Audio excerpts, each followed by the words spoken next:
Hello everyone, we've got a really interesting game today between Stockfish and Leela Chess Zero. Again in the CCC11 finals, Stockfish is white and Leela is black. And we get into a weird opening. We get e4, e5, bishop c4 and black plays f5. This is the end of the book. f5 isn't considered particularly strong, but if white decides to play e takes f5, black should play knight to f6, prepares d5 and stops white playing queen h5. White can continue knight c3 after c6, preparing d5, bishop e2, d5, then bishop h5 check, king d7 and knight to f3. So white is a pawn up in this type of position, but after bishop d6, d4, takes, and queen e8 check. After swapping off queens and playing bishop to e3 and c5, black gets a reasonable game, but here white can actually play knight b to d5, and if d4, just white can castle queenside. So white definitely has the advantage, but black gets a reasonable game. So that was if white decided to take f5, but Stockfish didn't go in for this. Stockfish played the move d4 here, and now it's black who has to be a bit careful. For instance, if f takes e4, white can play queen h5 with check, and if g6, we've all seen this, queen takes e5 with check, and white will pick up the rook on h8. And further to this, if black decides to play king e7, then unfortunately queen takes e5 is checkmate. So after white plays d4, Leela pretty much has to play e takes d4, which is what happened in the game, and white goes knight to h3, preparing knight to g5, and using this bishop on c4 to infiltrate. Knight c6 was played by Leela, knight g5 by Stockfish, preparing knight to f7, and black played knight to e5, attacks the bishop on c4 and protects f7. So white has multiple options that they can play here. Bishop takes g8 was one option. I think play would have continued rook takes and then queen takes d4, and black will probably play queen to e7, and knight c3, queen to d6 is actually given as the best move in that position. And after taking twice, e takes f5. Again, white emerges better with the pawn up, and has a pretty much nice position, so there's no problems for white here. So bishop takes g8 was certainly possible, but Stockfish just played queen takes d4, really simple, attacks the knight on e5, and Leela protects it with queen to e7, and now actually Stockfish does take the knight on g8, and instead of taking straight away, Leela actually played h6, so she wants this knight on g5 instead of the bishop. Stockfish is happy for Leela to take either piece, so they develop and play knight to c3, and Leela decides to take the knight on g5, fair enough, and actually Stockfish decides to trade more material by playing bishop takes g5, attacking the queen, and after Leela takes on g5, Stockfish takes on e5 with check, and plays bishop to e7. And we're getting into a really interesting position because the rook is still attacking the bishop on g8, but Stockfish decides to play the move knight to d5, attacks the pawn on c7 and threatens to fork the king and the rook. But white shouldn't be too overzealous here. I think if rook takes g8, white actually emerges better with knight takes c7 check, and if king f7, there's queen to d5, king f8 and then knight takes the rook. After f takes e4, white can calmly swap queens off, and after bishop takes g5, white emerges the exchange up with a very nice game. But trouble occurs if black decides to, let's say, play f takes e4, where black's trying to trade queens again, but if queen takes e4 and then c6, I think if white now plays knight to c7 with check, after king f8, knight takes a8 and king takes g8, white's just won the exchange, but it's actually very hard for white to get this knight out now, because even if the knight gets to c7, it's still got in trouble moving out of these squares to b5 at d5, which are controlled by black. So actually, if we just go back, after c6, queen takes e7 is probably the better move, because after queen takes and knight takes and king takes e7, white can just play bishop c4, d5 and play bishop to d3, and has a very calm game. So white just emerges again a pawn up, with a great majority on the king side, and probably just going to launch these pawns right up the board against black's one pawn. So in the game after knight d5, Leela actually did play the move c6, attacking the knight, and Stockfish went in with check, king f8, and instead of taking the rook off, Stockfish realised the benefit of keeping the bishop on with bishop to b3, and note the knight is still attacking the rook. Leela plays d6 to attack the queen, and the queen has to retreat somewhere. White's got to be a bit careful here, because if they go queen d4, rook h4 looks like a very nice move for black. If f3, then black can take on e4, and white would force play g3, but now queen a5 is a very nice move for black, which checks the white king, and black can pick up the knight on c7. For instance, c3, queen takes c7. Of course, white picks the rook up on h4, but after bishop takes h4, king d2, check, king c2 and e3. White is the exchange up, but black has a very nice pawn on e3, and is actually a pawn up, so they've got a bishop and a pawn for the rook with a very nice pawn on e3, and white has a lot of work to do in this position. So instead of queen d4, queen c3 was played by Stockfish. The rook moves to b8, and now actually queen d4 is played. The point is now if black plays rook h4 here, white can play queen takes a7 and attack the rook on b8. So after queen d4 here, bishop d7 was played by Leela, and Stockfish picks up another pawn on a7, attacking the rook, so the rook moves to d8, and Stockfish powers in with bishop to e6. Of course, black can't take this because then knight takes e6 with a family fork. So Leela has to go all in pretty much and play rook h4, attacking the pawn on e4. Stockfish just calmly takes on f5 with the e-pawn, and has a very nice position. Leela checks the king, but then the king just hides. Leela tries queen to d2 with queen e2 ideas, and then queen e1 backrank mates, but Stockfish just gives the king some breathing space with g3. Leela plays g6, and white just calmly places the king on g2, which is very safe now. Leela captured on f5, and now Stockfish decided to chase the queen around and get these two rooks active. He plays rook to d1, attacks the queen. Queen takes c2, so black picks up a pawn. But Stockfish plays rook ac1, and now queen takes b2 is played. If queen a4, then Stockfish can just take the queen after takes, bishop takes d7, rook takes d7, knight to e6 check. King f7 leads to lost material for black with knight to c5 because the d pawn is pinned, so a fork against two rooks. So if king e8 instead, then knight g7 and king f7, knight takes f5, rook takes a2 and rook d2. Again, white emerges a solid pawn up with a nice endgame. So instead of queen a4, Leela just takes another pawn with queen takes b2, and Stockfish plays rook to b1, attacking the queen, which drops in to e5. But now Stockfish takes on d7. After rook takes d7, white wins a pawn back with rook takes b7, and has ideas of knight to e6 check and try and pick up the rook on d7 with a discovered attack.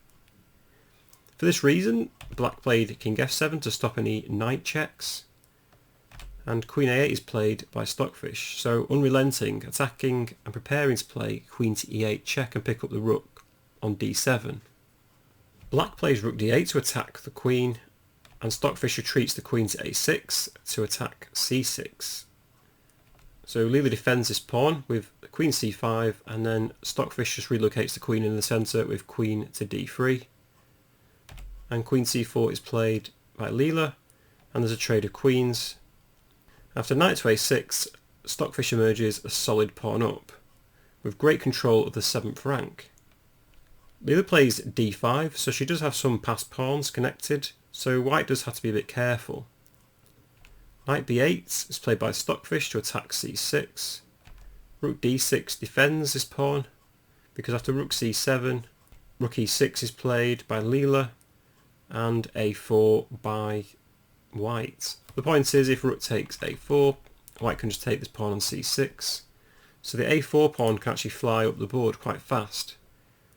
Leela plays king f6, a5 is played, bishop d6 attacking the rook, and knight to d7 check is played. The king moves to g6 and the rook moves away from the bishop.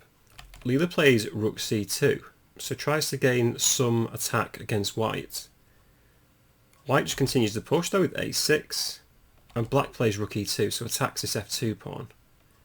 Stockfish defends the pawn with rook f1 and plays rook to e7, attacking the knight on d7.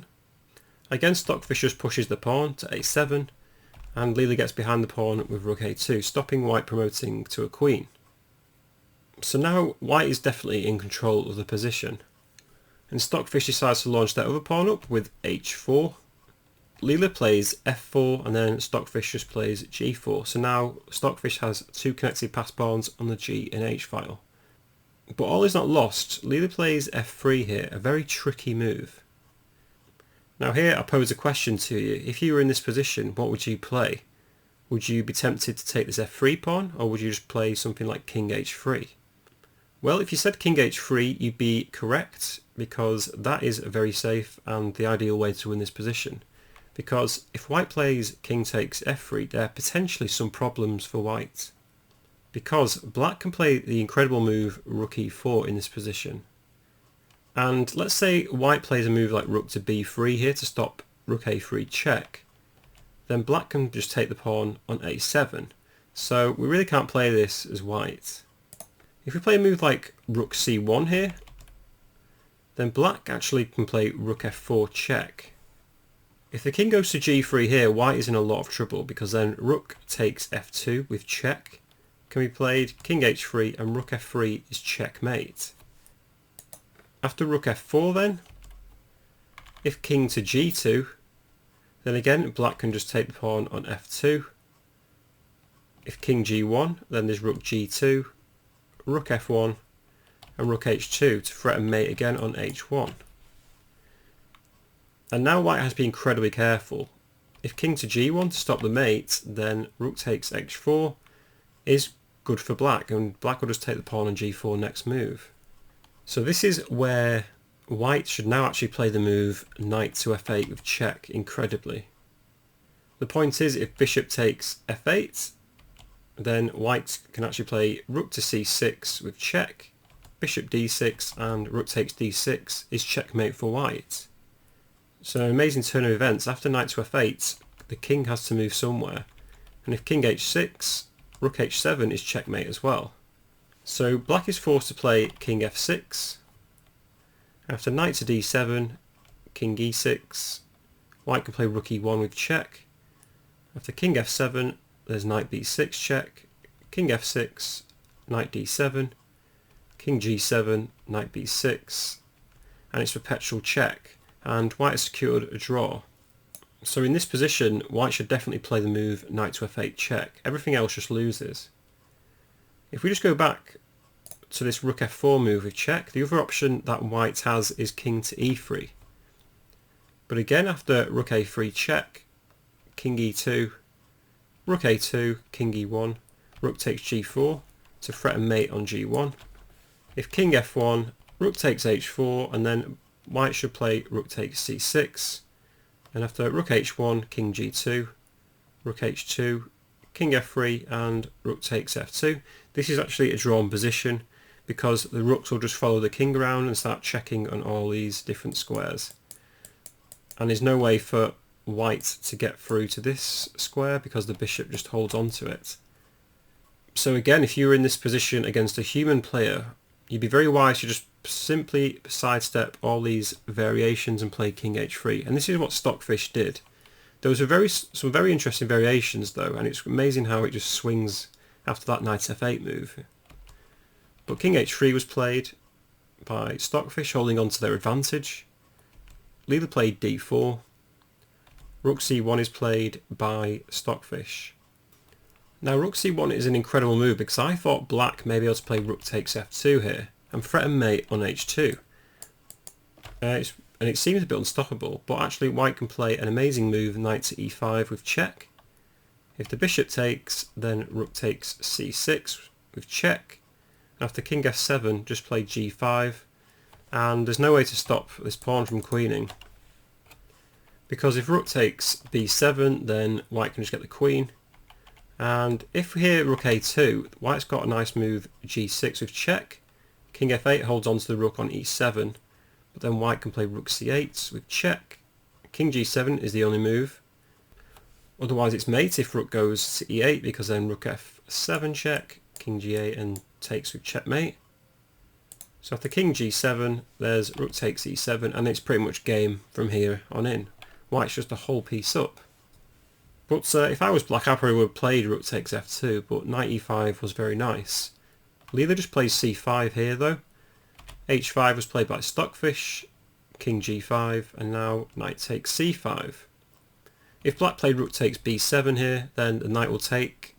If bishop e7, then rook e1, attacking the bishop again. And if it takes on here, then rook takes e7. And again, white emerges a whole piece up.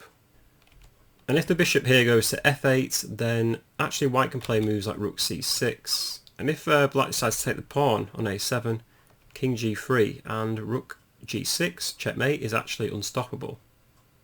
So after knight takes c5 in the game, black did take on f2, rook takes f2, threatening mate on h2. But now white again has another crafty move. They got knight to e6 with check, the rook took it, and Stockfish played rook to b5. The king went to h6, g5 was played, king takes h5, g6, king takes g6, and Stockfish played rook g1 with check. The king went to f6, and finally white just got a queen because the rook was no longer behind the pawn. So after white got a queen, there was a few more moves, rook h2, king g4 and f2, but white has the piece superiority, and this was an easy finish for Stockfish. They just play rook g3, the king takes, bishop d6, king g2. After rook e1, trying to get a queen, it's an easy mate for Stockfish, with a very nice finish with rook to b8 checkmate. So that was a very interesting game with lots of ideas. I think it was a very disadvantaged opening for black though, with that f5 move. And throughout the game, basically white could have swapped off multiple times to be a clear pawn up in one endgame. So Stockfish handled this opening very nicely, and it was quite an easy game for white actually in the end. But anyway, there's many more games to cover. Hope to see you in the next couple of videos. Please drop a like, comment or subscribe if you enjoyed this video, and hopefully I'll see you in the next one. Bye for now.